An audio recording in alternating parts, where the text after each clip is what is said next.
उसके बाद में मुझे पता चला कि जो मुझे टैबलेट्स दी जा रही थी वो गलत थी। मैं रात-रात भर सो नहीं पाती थी। मुझे समझ नहीं आता था कि मैं क्या करूँ? दोस्त नहीं थे, पूरे दिन घर में बैठी रहती थी और कहीं न कहीं उसकी वजह से कि भाई इसको तो मिर्गी आती है, इस लड़की से तो अपने बेटे की शादी मत करवाना। और दिव्यांश ने अंगूठी खोली, टेबल पे रखी और वो चले गए बाहर। वो मेरा सबसे गंदा ब्रेकडाउन था। मैं बेहोश हुई, मेरे मुँह से खून आने लग गया और मेरे को कुछ नहीं पता था अगले 2 घंटे तक मेरे साथ में क्या हुआ है। हाय एवरीवन, मेरा नाम है देवांगिनी व्यास। आप लोग मुझे चुलबुल के नाम से भी जानते होंगे। मैं 23 इयर्स की हूँ, उदयपुर राजस्थान से हूँ और अभी मैंने स्प्लिट्सविला भी किया है। She more than just a connection? Yes, she was. We were engaged. Hi Devang. Devangini, I'm here for you.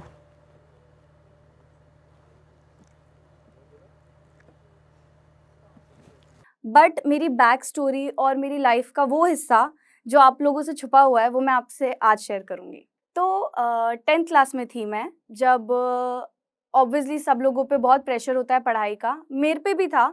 But मुझे शुरू से था कि या तो मुझे मॉडलिंग करनी है या मुझे एक्टिंग करनी है। मेरा इंटरेस्ट उसी चीज़ में था और मैं पढ़ भी रही थी, लेकिन मुझे ऐसा था कि मुझे इंडिपेंडेंट बनना है क्योंकि मिडिल क्लास फैमिली से हूँ मैं। तो मिडिल क्लास फैमिली की एक प्रॉब्लम होती है कि आप अपनी नेसेसिटीज़ पूरी कर सकते हो बट आपको जो आपकी इच्छाएँ हैं वो सब मारनी पड़ती है। तो इसलिए मुझे ये था कि एटलीस्ट मैं मेरा खर्चा निकाल सकूँ ताकि मम्मी-पापा भी थोड़े से बर्डन फ्री हो जाएँ। और इसलिए मैंने 10th क्लास में ट्यूशन्स लेना चालू कर दिया। मम्मी मेरी प्रिंसिपल थी तो मैंने उनके स्कूल में भी पढ़ाना चालू किया और थोड़ा-सा स्ट्रेस हो गया था मेरे ऊपर और आउट ऑफ स्ट्रेस मुझे एक दिन सडनली फिट्स आए। और फिट्स तो आजकल एक्चुअली बहुत ही बड़ी बीमारी मानी जाती है क्योंकि ऐसे बोलते हैं मिर्गी आई है मतलब भूत आ गया है, पर ऐसा नहीं होता है गाइज़। मिर्गी बहुत नॉर्मल चीज़ है। कोई इंसान अगर आउट ऑफ स्ट्रेस होता है, उसमें बहुत ज़्यादा प्रेशर होता है, तो किसी को भी स्ट्रोक आ सकता है।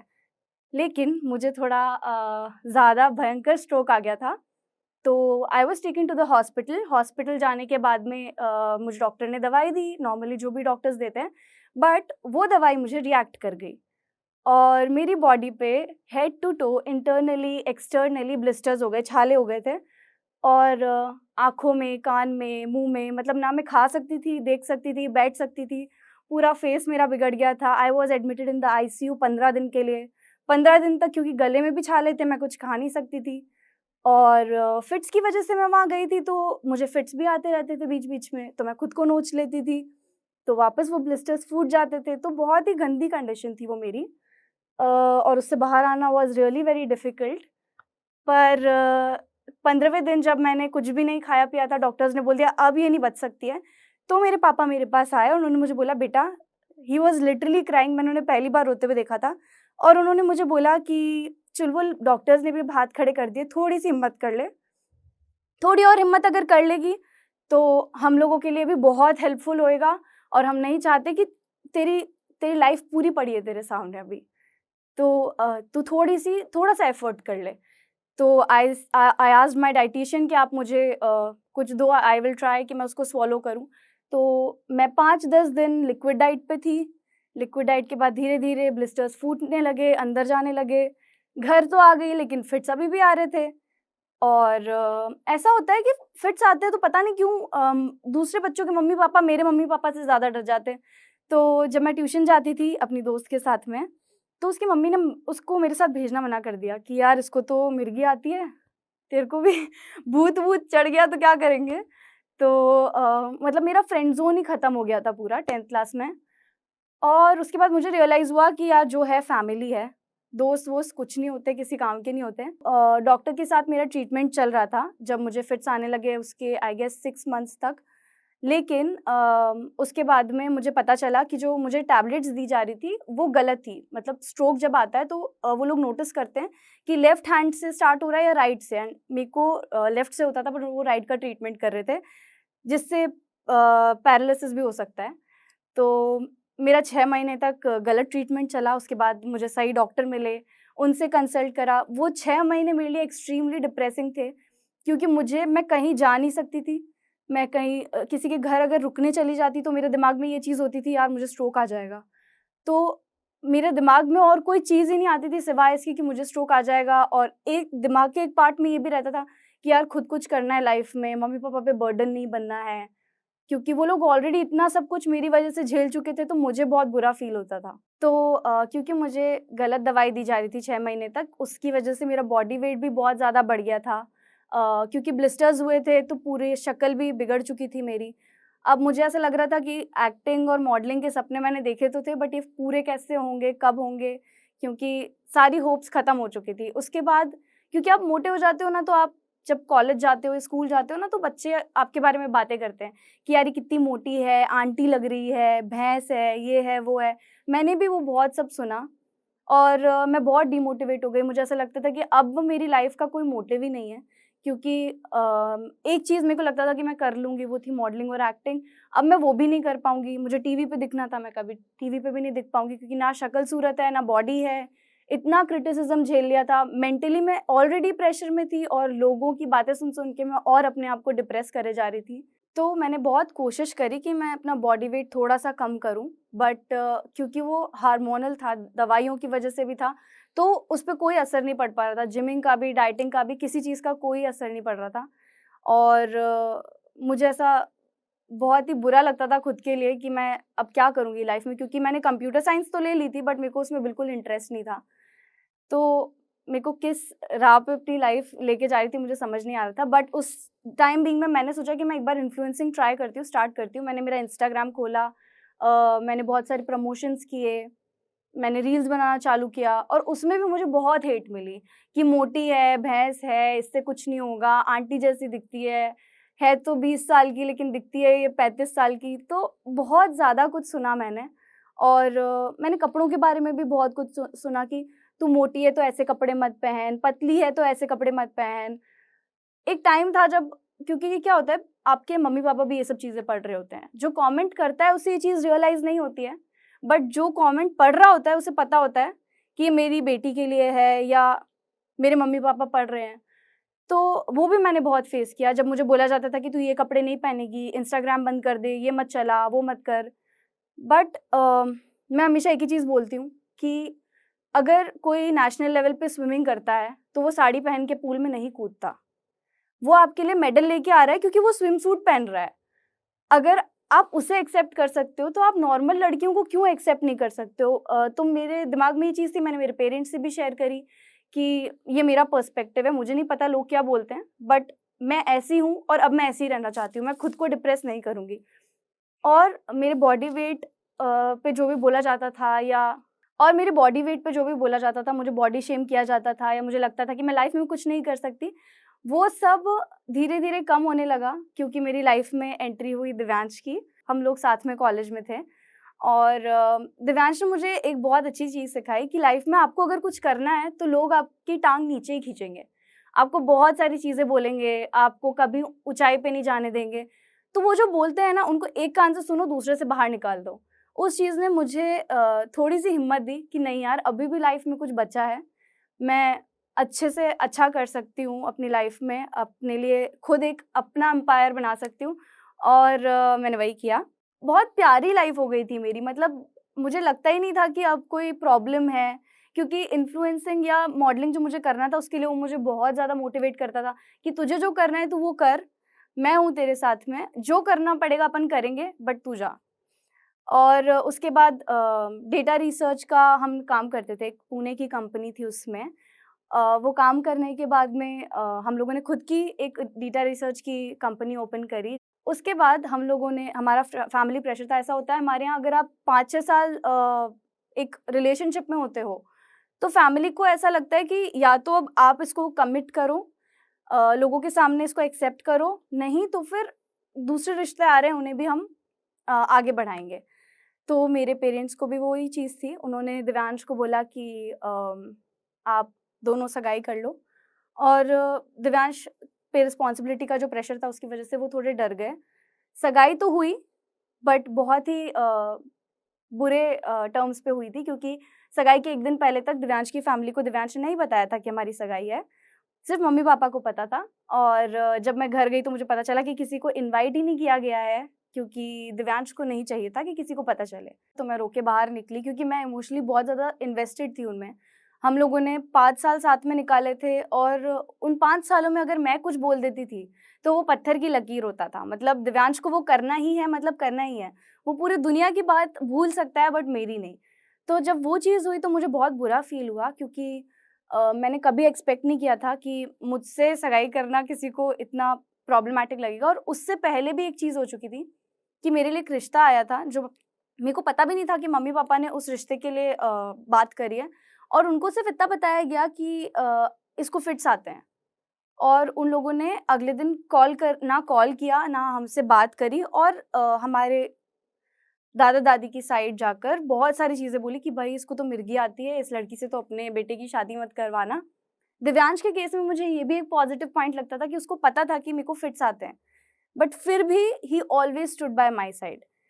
तो जो कि नहीं ईज़ी होता है किसी भी लड़के के लिए एक्सेप्ट करना, क्योंकि मैंने लाइव एग्ज़ाम्पल्स भी देखे हैं। मुझे मेरे डॉक्टर ने बोला था कि बेटा कभी भी तुम्हारे पास कोई भी रिश्ते के लिए आए तो बताना मत कि तुम्हें फिट्स आते हैं, मैं तुम्हारी टैबलेट्स बंद कर दूँगा पहले। हालाँकि टच वुड 2-3 साल से ऐसा नहीं हुआ था कि मुझे फिट्स आए हों क्योंकि मेरा ट्रीटमेंट बिल्कुल सही चल रहा था। बट दिव्यांश ने जब सगाई के लिए मना किया था, तो मुझे एक बार हिट कर गई वो चीज़ कि यार इसने ऐसा क्यों किया? बट ठीक है, हमारी सगाई हुई। सगाई होने के जस्ट बाद दिव्यांश का बिहेवियर बहुत चेंज हो गया।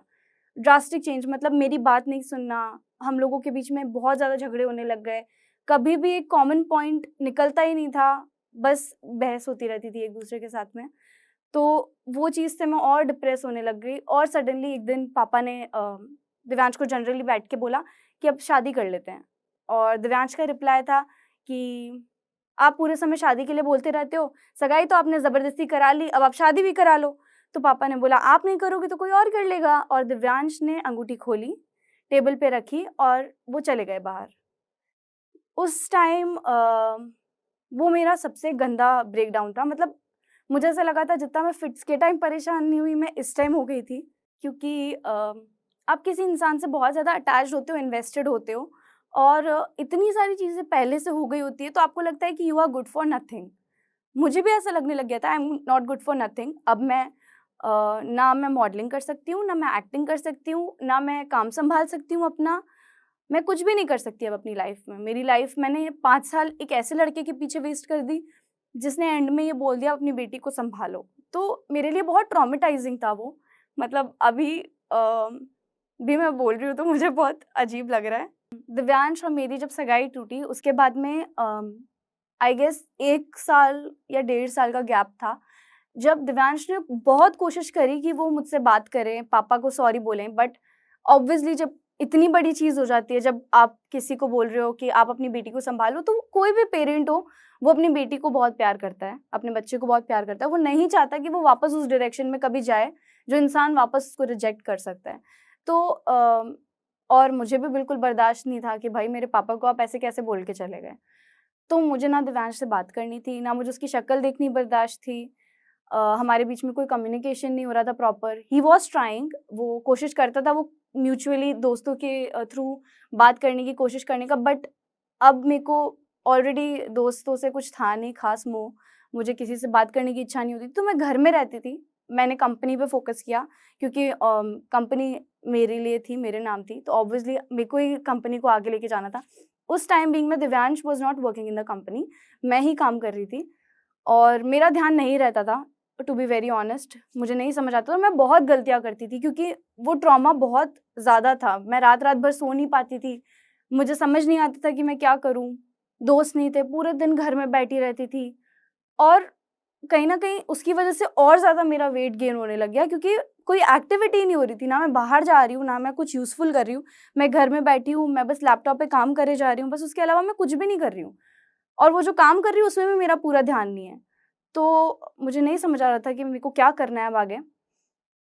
एक बार मेरे को फ़ोन पे एक पॉपअप मैसेज आता है कि कास्टिंग हो रही है और कास्टिंग थी स्प्लिट्सविला की।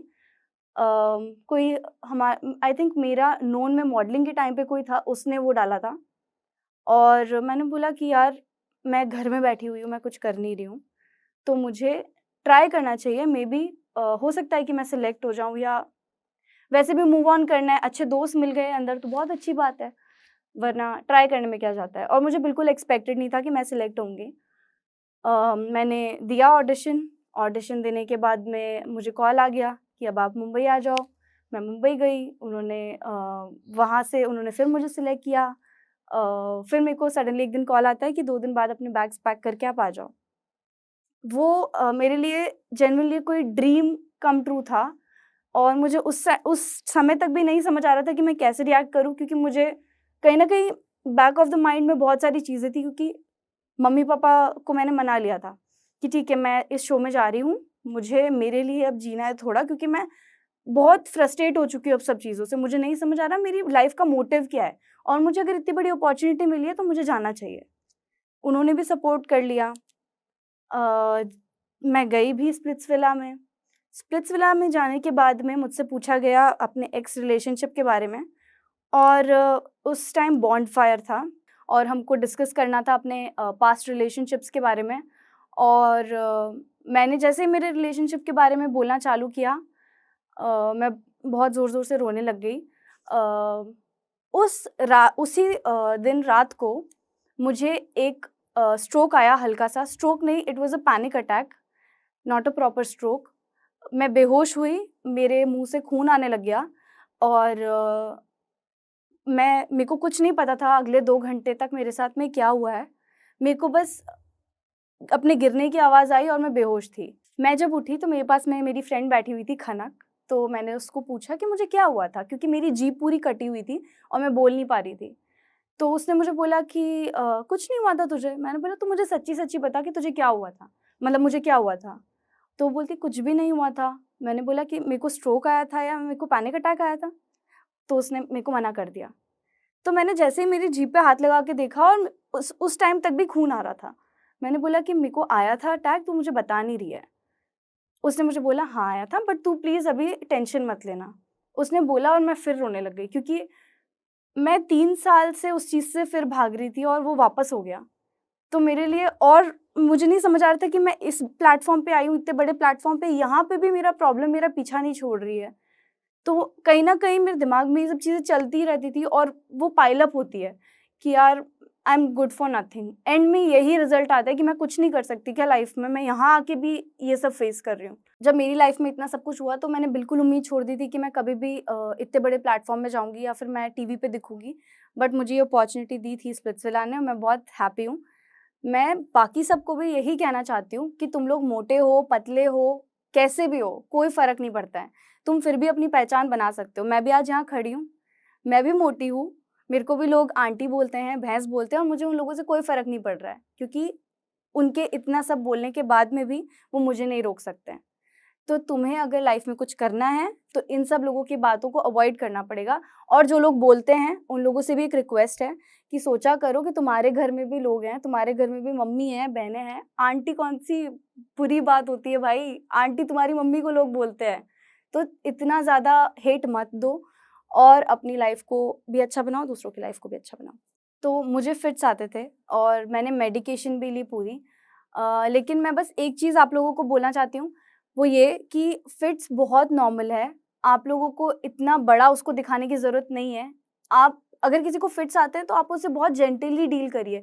आप अगर उसको ये बोलेंगे कि यार तुझे मिर्गी आती है, इससे दूर रहो या ये बहुत डरावनी लग रही है, इसको भूत-प्रेत आता है, वो इंसान और ज़्यादा ट्रॉमेटाइज़ होता है। उसको ऑलरेडी फिट्स इसलिए आ रहे हैं क्योंकि उसके दिमाग में कुछ चीज़ें चल रही है, पाइल अप हो रहा है, वो इमोशनली वीक है और जब आप ये सब बातें कर रहे हो तो वो इंसान और ज़्यादा डिप्रेस हो रहा है।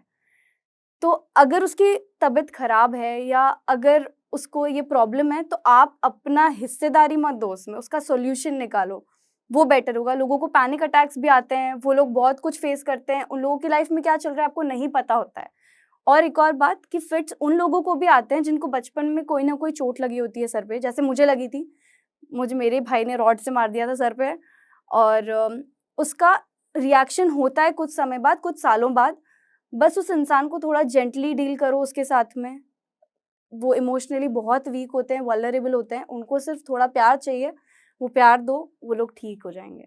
अगर तुमको फिट्स आ रहे हैं तो तुम्हें अपने आप को डाइवर्ट करने की सख्त ज़रूरत है। मैं मेडिकेशन पे थी, मैंने अपने डॉक्टर को बोला मुझे अब मेडिसिन्स नहीं लेनी, क्योंकि अगर मैं ये मेडिसिन्स लूँगी मैं लाइफ टाइम उसके भरोसे रह जाऊँगी, जो मुझे नहीं करना था।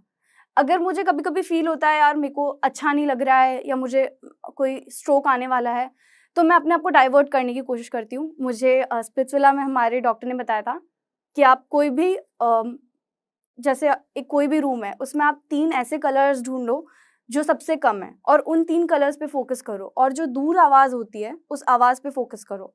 तो आप जब अपने आप को डाइवर्ट करते हो, तो स्ट्रोक के चांसेस बहुत कम हो जाते हैं। तो ट्राई करो कि आप अपने आप को डाइवर्ट रखो, ओवरथिंक मत करो और अपना ध्यान रखो। तो मैं आप सब लोगों को बहुत-बहुत थैंक यू बोलना चाहती हूँ। मेरे को ये अपॉर्च्युनिटी देने के लिए जोश टॉक्स को थैंक यू बोलना चाहती हूँ कि मुझे इतना बड़ा प्लेटफ़ॉर्म दिया, जहाँ मैं अपने मन की बातें अपनी पास्ट लाइफ़ जो मैंने फ़ेस किया, वो सब आप लोगों से शेयर कर सकूँ। क्योंकि आपने चुलबुला पार्ट तो मेरा देख लिया था, ये मेरा वो पार्ट था जो सबसे छुपा हुआ था। आज आपको वो भी पता पड़ गया है, तो इसके लिए थैंक यू सो मच।